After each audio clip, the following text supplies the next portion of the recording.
पृथ्वीर बृहत्तम मंदिर आपण जानते कि केउठी अछि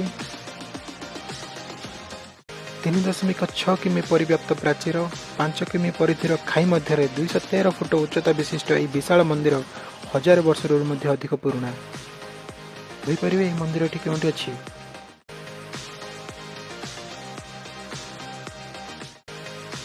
भारत भी नुह यह मंदिर दक्षिण एशिया देश काम्बोडिया अवस्थित ब्रह्मा विष्णु शिव को नहीं यह मंदिर भगवान विष्णु को समर्पित यह मंदिर होछि काम्बोडिया प्रसिद्ध आंकर वाट मंदिर। आंकर माने नगर, वाट माने वाटिका। संस्कृत उद्धृत यह नाटी खम्बुज वंशर राजा सूर्यवर्मन द्वितीय द्वारा निर्मित यह मंदिर को बृहत विष्णुलोक बोली कहुए। कालक्रमे यह बुद्ध मंदिर पलटि गले भगवान विष्णु को एबे जाए सेठारे पूजा करा जाए।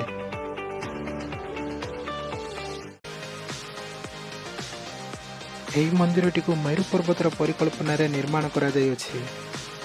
मंदिर कारुकार्य, मंदिर विशालता एवं मंदिर भव्यता आज जाए समस्त को आचंबित करी आसी अछि। पत्थर रे निर्मित यह कारुकार्य केवल मंदिर नुह, एक मंदिर श्रृंखला जहां कि पर्वत आकार रे तैयारी करा जाय अछि। आंकरवाट होछि पृथ्वीर सबुठारु अधिक पर्यटक आसुथिबा स्थान। यूनेस्को द्वारा विश्व ऐतिह्य स्थली मान्यता मध्य प्राप्त करिअछि। केबे समय मिलिले काम्बोडियार आंकरवाट मंदिर को निश्चय बुली जिवे। हजि जाइथिबा भारतर गौरव गाथा को निश्चय खोजी पाइबे।